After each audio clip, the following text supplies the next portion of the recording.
소원합니다. 우리 대양의 모든 성도님들은 믿음의 비밀을 가진 자 되시기를 주님의 이름으로 축원합니다. 아멘 하셨는데 그 믿음의 비밀을 가진 자는 어떤 자죠? 어떤 사람이 믿음의 비밀을 가진 자일까요? 오늘 본문은 우리가 잘 아는 대로 집사의 자격, 자질에 대해서 그의 영적 아들 디모데에게 바울이 쓴 편지 중에 일부입니다. 여기서 말하는 집사는 오늘날 서리 집사님이 아니라 오늘날로 말하면 안수 집사님을 말을 합니다. 그 안수 집사의 자격에 대해서 정중하고 일구이원하지 아니하고 술에 임박히지 아니하고 더러운 일을 탐하지 아니하고, 이건 저희가 다 이해가 되는데 9절 말씀에 이렇게 말하고 있습니다. 깨끗한 양심에 믿음의 비밀을 가진 자라야 할지니. 그리고 10절에요. 이에 이 사람들을 먼저 시험하여 보고 이후에 책망할 것이 없으면 집사의 직분을 맡게 할 것이요. 여기까지도 이해가 됩니다. 그리고 믿음의 비밀도 뭐라고 정확하게 설명할 수는 없는데 대충 이해는 되는데 뜬금없이 여자들도 라고 하는 구절이 등장합니다. 우리가 방금 읽은 구절은 누구에 대한 얘기라고요? 안수 집사님. 우리 대양교회에 여자 안수 집사님 있습니까? 없습니까? 없죠. 그 시대는 말할 것도 없죠. 분명히 12절에 보면 한 아내의 남편이 된다라는 말을 하면서 분명히 남자에 대한 얘기예요. 그런데 왜 뜬금없이 믿음의 비밀을 얘기하면서 여자들을 얘기를 하느냐는 거예요. 이 여자들 이야기를 통해서 믿음의 비밀이 무엇인지, 참 신앙이 무엇인지를 설명하기 위해서입니다. 이 믿음의 비밀이 무엇인지를 이해를 하려면 디모데전서 2장과 1장을 이해를 해야 돼요. 디모데전서 2장은 모든 사람을 위해서 기도하라라고 이야기를 하고 있고요. 그리고 1장에서 거짓 교사들을 경계하라라고 말합니다. 이렇게 바울이 말을 합니다. 내가 마게도냐로 갈 때에 여기서 너는 디모데죠. 너를 권하여 예배소에 머물라고 한 것은, 우리가 알듯이 바울은 순회 전도자입니다. 그래서 예배소 교회를 개척하고 예배소 교회를 안정한 다음에 그의 영적 아들 디모데에게 그 사역을 맡깁니다. 그런데 그 예배소에 어떤 일이 있느냐? 어떤 사람들을 명하여 다른 교훈을 가르치지 말며 다른 교훈을 가지는 거짓 교사들이 예배소에 나타났다는 거죠. 그들은 어떤 사람이냐? 신화와 끝없는 족보에 몰두하는 사람들이라는 거죠. 그래서 사람들이 잘 알지 못하는 신화나 그런 족보의 이야기를 통해서 자기의 탁월한 설교자됨을 보여줌으로 인해서 자기 자신들을 증명하고 자기 자신들을 높이는 거짓 교사들을 얘기합니다. 그들의 목적은 무엇이냐? 1장 5절 6절에서 말하고 있는데요, 7절에 보면 율법의 선생이 되려 하는 것이 그들의 목적이에요. 그런데 말씀은 자기를 증명하는 게 아니거든요. 말씀은, 이 교훈의 목적은 청결한 마음과 선한 양심과 거짓이 없는 믿음에서 나오는 사랑을 만들어내는 것이 목적이지, 말씀을 전함으로 자기 자신을 증명하고 자기 자신을 높이는 이것이 목적이 아니란 말이죠. 그런데 예배소 교회에 그런 거짓 교사들이 생겨났다는 것입니다. 이 거짓 교사들의 자기 증명, 자기 높임의 원리와 반대되는 원리가 5절에 말하는 사랑의 원리예요. 사랑이 무엇입니까? 자기를 통하여서 상대방을 유익게 하는 것이 사랑입니다. 사랑의 완성이 무엇입니까? 자기의 의로우심을 통하여서 우리를 그 의로우심으로 의롭게 하신 그리스도 예수의 사랑의 완성인 줄 믿습니다. 신앙은 이 사랑의 원리, 그리스도 예수의 사랑의 원리를 따르는 것이지 거짓 교사들의 자기를 증명하고 자기를 높여서 율법의 선생이 되어서 자기의 자기됨을 통해서 상대방을 정죄하고 상대방을 정죄함으로 자기를 증명하고 자기를 높이는 것이 아니라는 것입니다.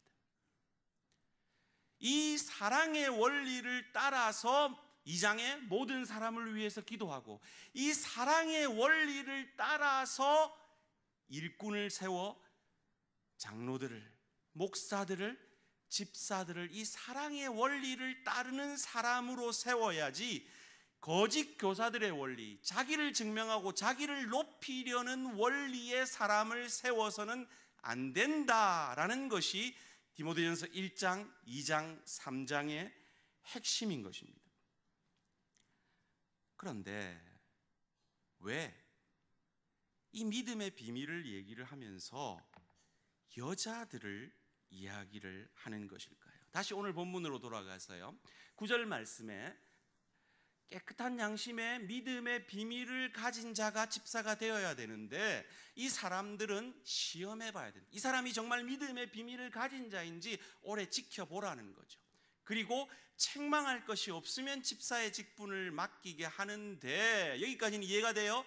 그런데 남자 안수 집사님을 얘기하면서 왜 뜬금없이 바울은 여자들도 라고 이야기를 하느냐 하는 것입니다. 이 구절은 우리가 앞으로 살펴볼 2장의 구절과 함께 어떻게 해석하느냐에 따라서 이 교회가 보수 신앙을 가지고 있느냐 아니면 좀 진보 신앙을 가지고 있느냐 그 신학의 색채가 드러나게 됩니다. 저희 교단은 여성을 안수하지 않습니다. 목사로도 안수하지 않고요, 장로로도 안수하지 않고 안수집사로도 안수하지 않습니다. 그런데 미국에 가보면 한국도 마찬가지죠. 좀 진보적인, 좀 자유주의적인 신학을 하는 교단들은 여성 안수를 합니다. 그리고 장로도 여성으로 세우고요, 심지어 총회장이 여성이 돼요. 그리고 안수집사님도 여자 안수집사님을 세웁니다. 제가 오늘 말하려고 하는 건 그래서 우리 교단이 옳다 이 말을 하려고 하는 게 아니에요. 왜 그 시대의 남성들만의 직분인 안수집사를 얘기하면서 왜 여자 얘기를 하고 있느냐, 여기에 믿음의 비밀을 가진 자가 어떤 자인지 그 비밀이 숨어 있기 때문에 그것을 살펴보자는 거예요. 디모데전서 2장으로 동일한 본문으로 한번 가보겠습니다. 디모데전서 2장 8절에 보면 함께 읽습니다. 시작. 그러므로 각 처에서 남자들이 분노와 다툼이 없이 거룩한 손을 들어 기도하기를 원하노라. 아멘. 이 구절은 미국이 한때 엄청난 열기로 부흥을 했던 그 프라미스 키퍼라는 남성 신앙 운동의 주제 성구입니다. 오늘 한국으로 말하면 아버지 학교의 주제 성구와도 같죠. 그 시대에 우리가 알다시피 여자와 아이들은 물건 취급을 받았죠. 남자 중심의 사회였습니다. 그러니까 남자들이 신이 되는 거죠.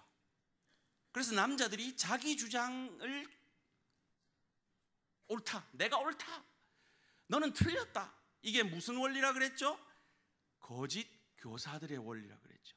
그런 원리로 당신의 남성성을 쓰지 말고 사랑의 원리로 나의 남편됨을 통해서 아내를 유익게 하고 나의 아버지됨을 통해서 내 자녀를 유익게 하는 그 사랑의 원리로 그 남성성을 사용하도록 기도하라라는 구절입니다. 우리 대항의 남성 성도님들은 그런 성도님들 되시기를 주님의 이름으로 축원합니다. 그런데 여기서도 남자 얘기를 하다가 갑자기 9절에 이렇게 얘기를 합니다. 또 이와 같이 여자들도 단정하게 옷을 입으며 소박함과 정절로서 자기를 단장하고 따은 머리와 금이나 진주나 값진 옷으로 하지 말고. 큰일 났습니다. 제가 지금 상세하게 보이진 않는데 여기 2줄 5번째 줄에 앉아 계시는 믿음 좋게 생긴 우리 권사님 같이 생기신 분 진주 목걸이 했습니다. 큰일 났습니다. 이거 제가 지적은 안 해도 지금 그 목걸이 하신 분도 많고 머리 따으신 분도 많고 값진 옷을 입고 오신 분들도 많으시죠. 큰일 났습니다. 이거. 근데 문제는 저도 걸려요. 저도 저희 아내한테 진주 목걸이 해줬거든요. 그러니까 오늘 이 본문을 문자 그대로 해석을 하면 이게 말이 안 되는 거예요. 그럼 왜 이 말을 하고 있느냐, 그걸 따져봐야 돼요. 여러분, 왜 우리가 장신구를 하죠? 왜 비싼 옷을 입죠? 돋보이고 싶은 거잖아요. 자기를 증명하고 싶은 거잖아요. 물론 우리 대한교회 성도님들은 예쁘게 입고 해오신 거 하나님 아버지께 예쁘게 보이시려고 오신 줄 믿습니다. 기본적인 예의죠, 그건. 그런데 그 예의를 넘어서서 수백만 원짜리 백, 수백만 원짜리 옷, 수억짜리 차, 무엇 때문에 그거 사죠? 내가 너보다 낫다를 증명하기 위해서죠. 좀 더 세속적으로 얘기하면 내 남편이 너희 남편보다 잘 번다, 이걸 증거하고 싶은 거죠. 자기의 자기됨을 높이고 싶은 거죠. 그래서 자기의 자기됨을 통해서 상대방을 낮추고 싶은 거죠. 그것이 무엇의 원리라고요? 거짓 교사들의 원리라고요. 믿음의 비밀을 가진 자는 그 거짓 교사들의 원리가 아니라 무슨 원리? 사랑의 원리로 나의 나됨을 통해서 상대방을 유익게 하는 것. 그래서 10절 이렇게 얘기합니다. 함께 읽습니다. 시작. 오직 선행으로 하기를 원하노라. 이것이 하나님을 경외한다 하는 자들에게 마땅한 것이니라. 아멘. 선행이 무엇입니까? 나의 행동을 통하여 상대방을 유익게 하는 것이 선행입니다. 이것이 무슨 원리라고요? 예수 그리스도의 사랑의 원리라고요. 이 사랑의 원리를 설명하기 위해서 여자들을 동원하고 있는데, 나아가서 11절 12절 큰일 났습니다. 함께 읽습니다. 시작. 여자는 일체 순종함으로 조용히 배우라. 여자가 가르치는 것과 남자를 주관하는 것을 허락하지 아니하노니 오직 조용할지니라. 여자 성도님들 아멘? 너무 착하시다. 여기 아멘이 되세요? 근데 집에서는 그렇게 안 사시잖아요. 주일학교에서 가르치시잖아요.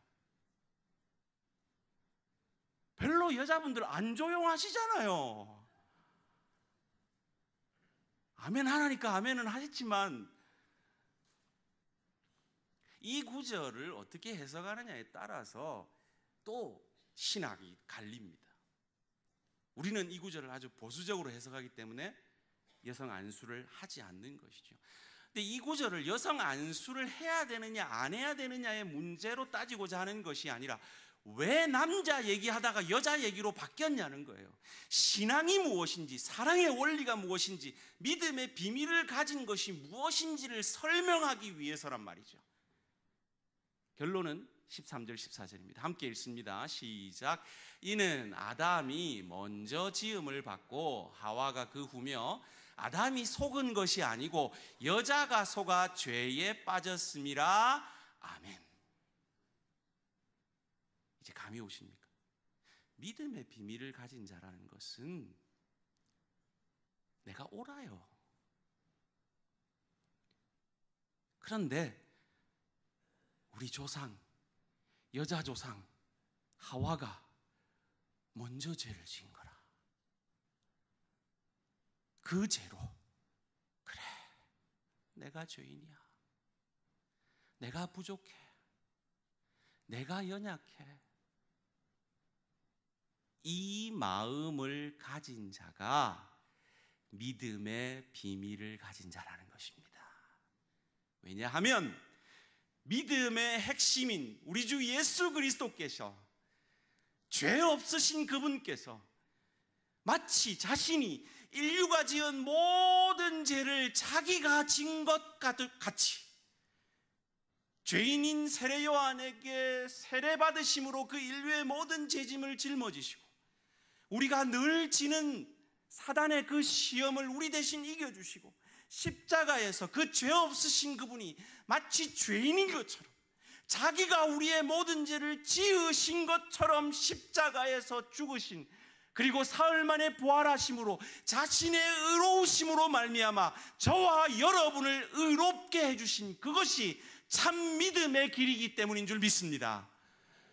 우리가 그 믿음 때문에, 그 예수 그리스도의 믿음의 비밀, 그 사랑의 원리 때문에 살아났기에 저와 여러분도 그 믿음의 비밀, 그래 내가 더 부족해, 그래 내가 먼저 죄를 지었어, 그래 내가 연약해 라는 마음으로 주의 교회를 섬길 그 사람이 안수 집사가 되어야 한다라는 말인 줄 믿습니다.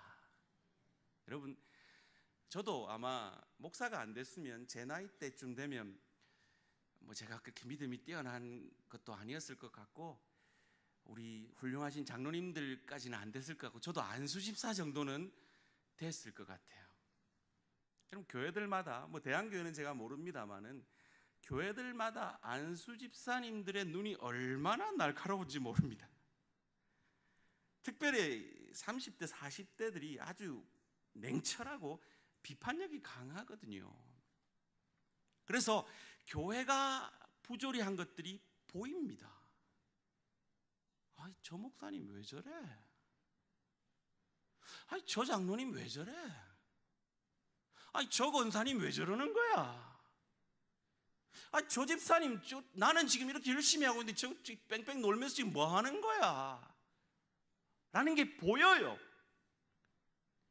그때 믿음의 비밀을 가진 자는 어떻게 한다고요? 그래, 내가 먼저 죄를 지었지. 그래, 내가 더 죄인이지.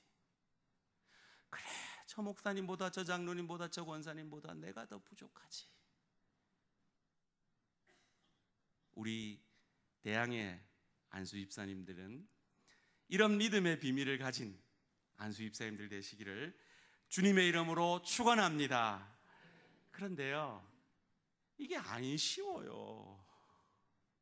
이게 쉽습니까? 내가 옳은데 나의 옳음으로 상대방의 틀림을 말해줘야지, 내 옳음을 통하여 상대방도 옳게 되도록 기다려주고 인내하는 것이 어디 쉽냐고요. 그래서 오늘 본문이 이렇게 얘기합니다. 15절 말씀입니다. 2장 15절 함께 읽습니다. 2장 15절입니다. 시작. 그러나 여자들이 만일 정숙함으로써 믿음과 사랑과 거룩함에 가하면 그의 해산함으로 구원을 얻으리라. 아멘. 사랑하는 성도님들,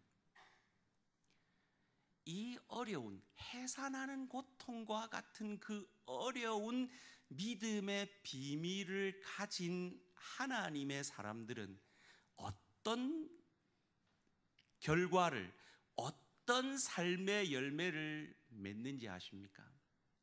구약 성경에 보면 이 믿음의 비밀을 가진 여인이 한 명 나옵니다. 그 사람이 아비가일이라 하는 여인입니다. 이 여인은 결혼을 잘못했어요. 그 이름의 뜻인 어리석은 자라는 이름의 뜻을 가진 사람과 결혼했어요. 함께 읽습니다. 시작.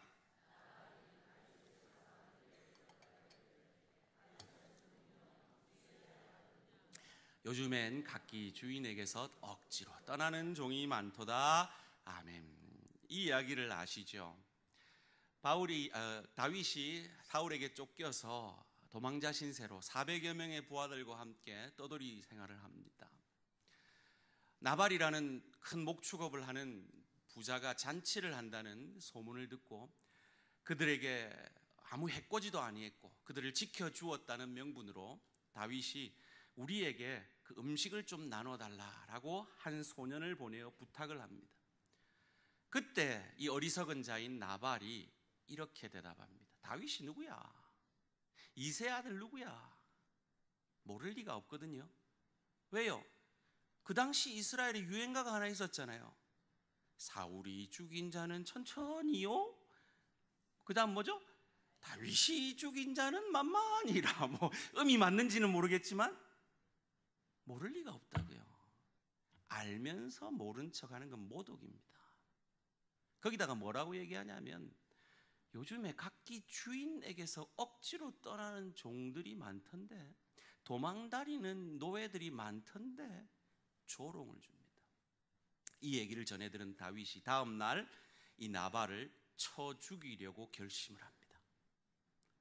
이 소식을 나중에 전해들은 나발의 아내 아비가일이 급히 다윗에게 쫓아와서 하는 말이 바로 믿음의 비밀을 가진 자의 고백입니다. 함께 읽습니다. 시작. 그가 다윗의 발에 엎드려 이르되 내 주여 원하건대 이 죄악을 나 곧 내게로 돌리시고 여종에게 주의 길에 말하게 하시고 이 여종의 말을 들으소서. 아멘. 자기 남편의 죄를 누구 죄라 그럽니까? 내 죄라 그럽니다. 계속해서요, 여종이 내주께 가져온 이 예물을 내주를 따르는 이 소년들에게 주게 하시고 먹여요. 소년들을 먹여요. 자기 부하들을 먹여요. 그리고 그가 이렇게 고백합니다. 함께 합니다. 시작. 주의 여종의 허물을 용서하여 주옵소서. 여호와께서 반드시 내 주를 위하여 든든한 집을 세우시리니 이는 주께서 여호와의 싸움을 싸우시며 내 주의 일생에 내 주에게서 악한 일을 찾을 수 없음이니이다. 아멘. 이 남편의 허물을 누구의 허물이라 그래요? 여종의 허물이라 그래요. 이것이 믿음의 비밀을 가진 자의 고백인 줄 믿습니다. 소원합니다. 이 아비가일과 같이 우리 대항에 속한 모든 성도님들, 특별히 교회를 앞서 섬기시는 주의 일꾼들에게 이 믿음의 비밀의 축복이 더하여지기를 주님의 이름으로 축원합니다. 우리 옥하는 목사님이 살아생전에 늘 하시던 말씀이요, 저를 한번 따라해 보실래요? 저는 한없이 흠이 많은 사람입니다. 아멘이십니까? 언제 그 고백해야 된다고요? 언제요? 틀린 게 보일 때요. 나는 옳고 상대방이 틀린 게 보일 때요. 내가 옳기 때문에 상대방을 정죄하는 것은 쉬워요. 그건 거짓 교사들의 원리이기 때문이에요. 그런데 나의 옳음을 통해서 상대방이 옳아질 때까지 참아주고 인내하고 위에서 기도하고 기다려주는 그것은 어려워요. 그래서 성경은 그 길을 좁은 길이라고 얘기해요. 왜 우리가 그래야 돼요? 저를 예를 들면 제 이름은 거룩할 성자의 권세권자입니다. 저희 아버님이 그렇게 지어주셨어요. 근데 제가 거룩해 보입니까? 그렇다고 대놓고 아니요 이러시기가 어디 있습니까? 물론 아닙니다. 제가 권세 있게 보입니까? 또 그 말하니까 또 안 하시네요. 전혀 권세롭지 않아요. 제가 이렇게 고백하는 겁니다. 저는 거룩하지도 권세롭지도 않은데 이런 죄인에게, 이런 귀한 성도들에게 말씀을 전하는 목회자의 직분을 주시다니요. 그런 고백을 하는 목사는 저 집사, 저 장로, 저 권사, 내 말이 옳잖아, 당신 틀렸잖아가 아니라 기다려주는 거죠. 참고 기다려주는 거죠.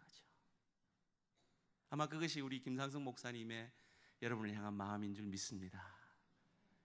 그리고 그런 마음을 가진 우리 대한교회 장로님들, 안수 집사님들, 권사님들 되시기를 주님의 이름으로 축원합니다.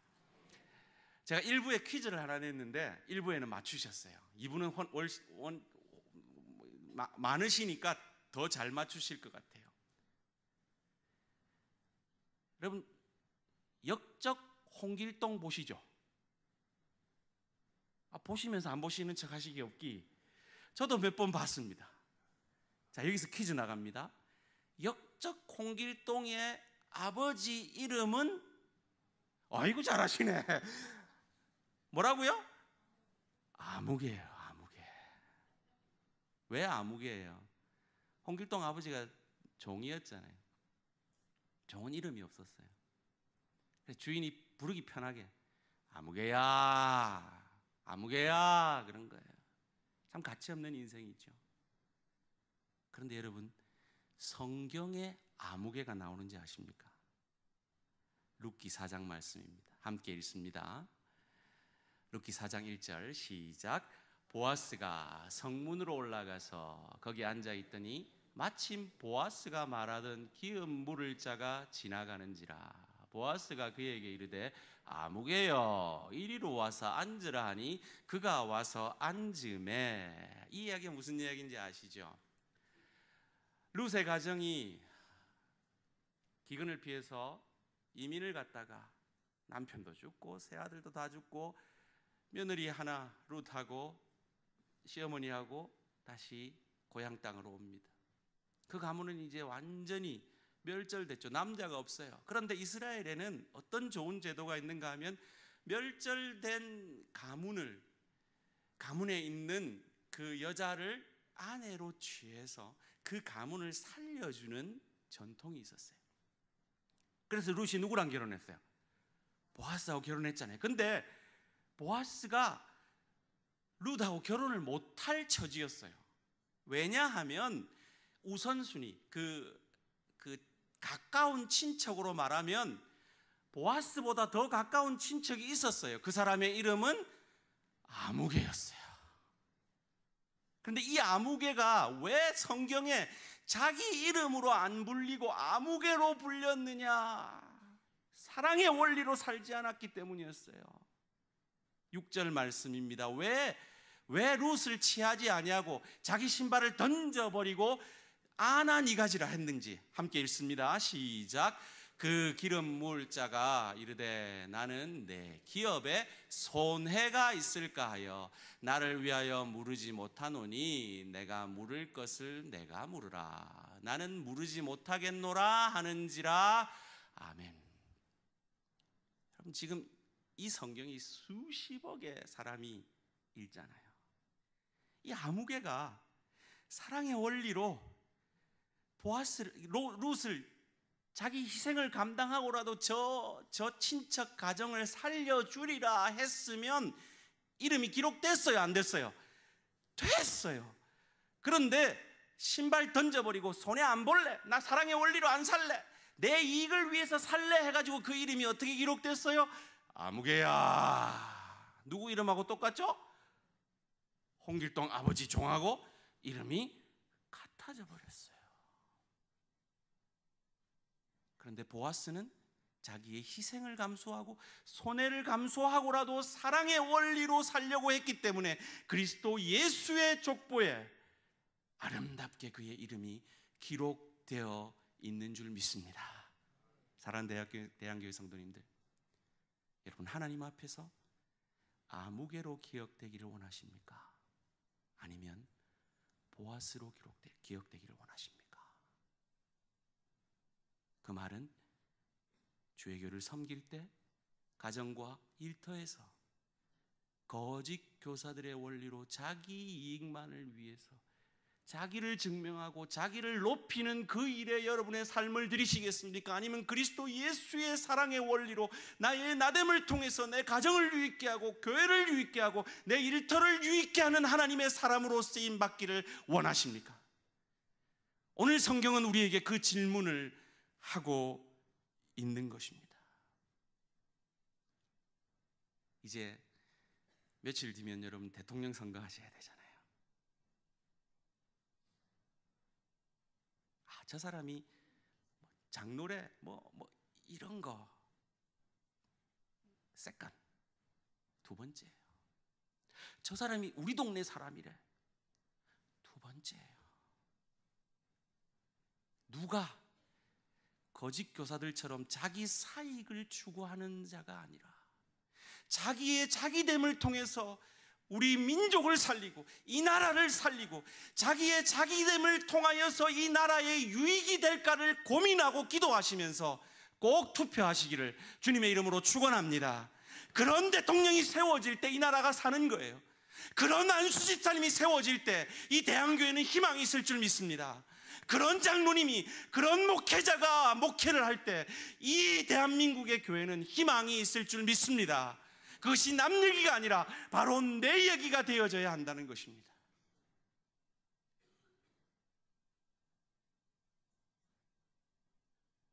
여러분, 가정에 가셔서 남편이, 아내가, 부모가, 자녀가, 직장에서 상사가, 부하 직원이, 교회에서 지체가 틀려 보이고 좀 못마땅해 보일 그때 다시 한번 따라 합시다. 나는 한없이 흠이 많은 사람입니다.